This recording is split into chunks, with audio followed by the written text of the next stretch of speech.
Энергия деген не? Менің ойымша, бұл бізді алға жетелейтін білім. 4 жыл бұрын Ойлар журналының алғашқы нөмірі шықты. Баспа, оның үстіне ғылыми журнал балаларға қызық болады дегенге ешкімде сенбеген еді. Әсіресе YouTube дәуірінде. Әлі есімде, бастапқыда журналымызды мектептерге тегін таратушы ек. Ал бүгінде Ойла әлемнің 11 елінде 5 тілде таратылатын танымал ғылыми журнал.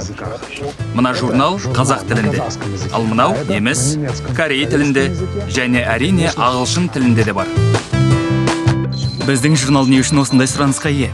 Мен әрбір баланың ғалым, өнертапқыш, табысты адам болғысы келетініне сенемін. Тек оған дұрыс бағыт-бағдар бере білу керек.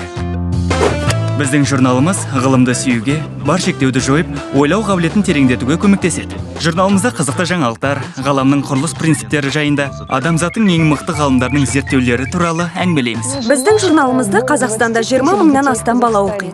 Біз журналды еліміздің шалғай өңірлеріне де жібереміз.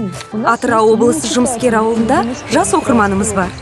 Оған журнал жеткізу өзіндік құнынан да қымбатқа түседі. Бірақ біз бұл баланы жаңа білімсіз қалдыра алмаймыз.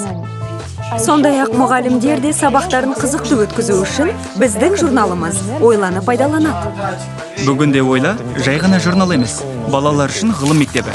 Біз мектеп пәндеріне ұқсамайтын физика, химия, биология, математика бойынша қызықты курстар жүргіземіз. Бүгіннің өзінде курсымыздан 700-ден астам бала өтті. Білім энергиясы шексіз, бірақ оны тек мүдделестердің көмегімен ғана таратуға болады. Журналымыз адамдардың қолдауына ие болғанына қуаныштымыз. Біз Ойла журналының командасы балаларымыз ойлы болса екен деп тілейміз.